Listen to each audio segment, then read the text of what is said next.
Hello and welcome to Gaming is Therapy. Today I'm going to bring you episode number 68 of our fantasy EFL football, and it's time to reveal my team. So let's not hang about, let's crack into it, and there we have it. That is the team for game week 31. Now I was going to do a breakdown of players, and we're not going to do that massively because I wrote a lot of notes and the video would have been so long it's ridiculous, and I couldn't work out a way how to edit it down to a smaller video, if I'm honest. So yeah, we're going to do a little bit of conversation on the teams and reason why I've gone for a certain choice. I think that's the easiest way. So let's talk about the team first. So obviously I've selected Birmingham and I've gone with Burnley. I think that's a pretty much a no-brainer considering their games. Luton and West Brom for Burnley, both home, and Birmingham because they've got Lincoln City and Stevenage, again, both home, which I think is a good choice. Only thing I didn't risk it for a biscuit for is two Birmingham players. I went with one, but I went with two Burnley. So we went with Trafford in goal. We've gone with Steve, Buchan and Frimpo as my back three. Centre of the park, we've gone Rudoni and Jack Payne. Again, that one is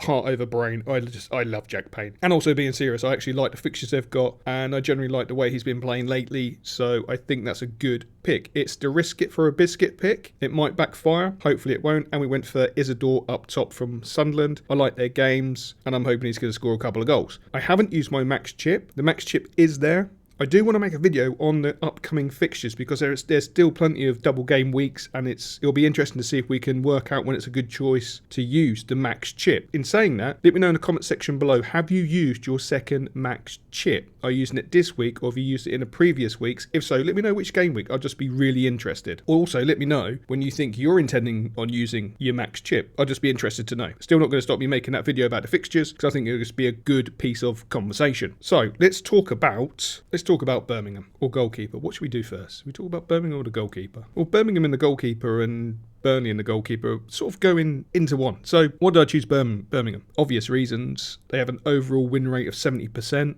Their home win rate is 82%. They concede 0.41 goals at home. Also, obviously, does have a decent clean sheet record. I just didn't fancy him over Trafford. 71% clean sheets to 64%. I think that's a bit of a no-brainer. The only thing I will say is Birmingham's home record to their away record, hence why I've picked them because they have two home games, is like a plus 39% advantage with them playing at home. And that equates to the simple fact that they win 82% at home, 56% away, and the difference is the 39% is more of an advantage. So that's why I'm sticking with them. They barely concede a goal away. It's 0.94, and at home it's 0.41. So for me, that was a big reason for picking them and for the fixtures they have. Now you're probably thinking, but they're playing against Stevenage. And that's interesting because the number 2 ranked goalkeeper in League One is of course Cooper, Stevenage, 52% clean sheets, and he actually keeps more clean sheets away from home than he does at home. So you're probably thinking, wait, hold on, Allsop 11 clean sheets at home, Cooper 9 clean sheets away, you're talking about a draw here. That's the risk it for a biscuit. Statistics can only take you so far, but as I say, the differential with the home advantage is plus 39 for Birmingham. I feel like they're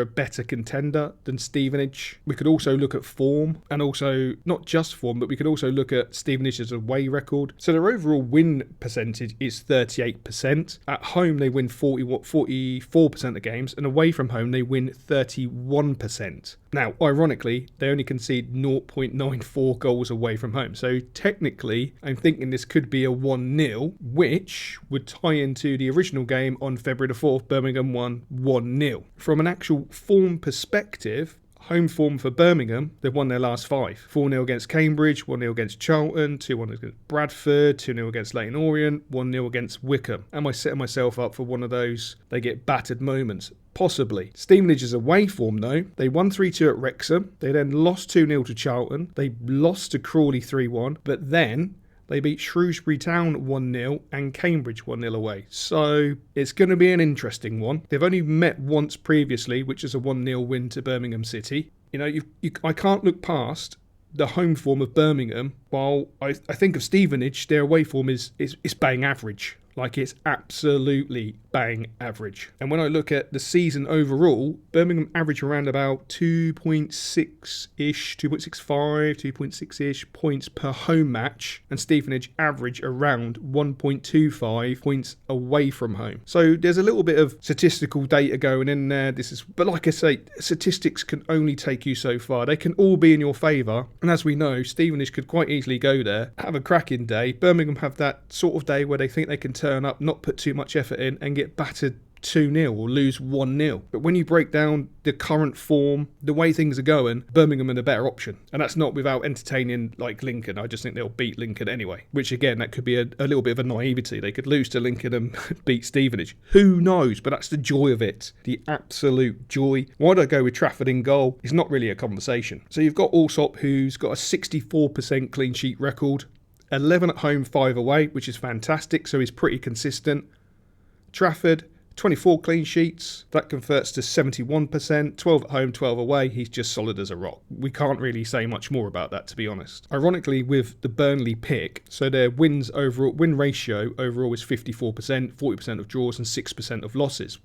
So how that break down home and away, ironically, and I find this quite amusing, so at home, they have a 53% chance of winning, a 47% chance of drawing.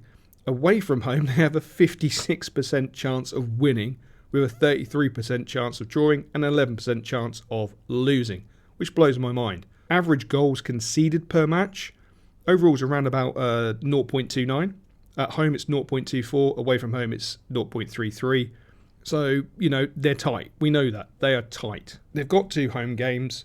That 54% chance, or 54%, so yeah, 53% chance, of winning at home is a viable risk when you look at the games they've got, which is Luton in 22nd position. Luton has a 6% win ratio away from home. 1 win, 2 draws, 14 losses, 12 goals, 36 against. We can look at West Brom, away from home, 22% chance, 18, so that's 4 wins, 9 draws, 5 losses, 22 scored, 21 conceded. That's points per game of 1.17 away from home. Yeah, I just don't see it. I think these 2 games just equate to Burnley winning. Plus, West Brom are quite inconsistent.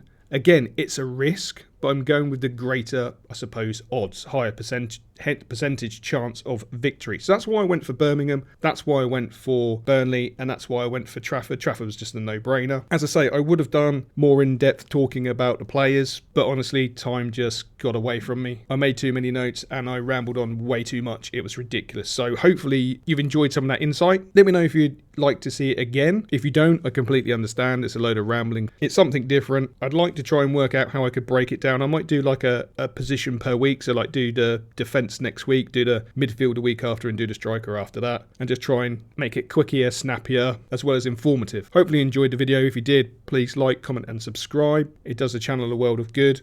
And as always, I will catch you later.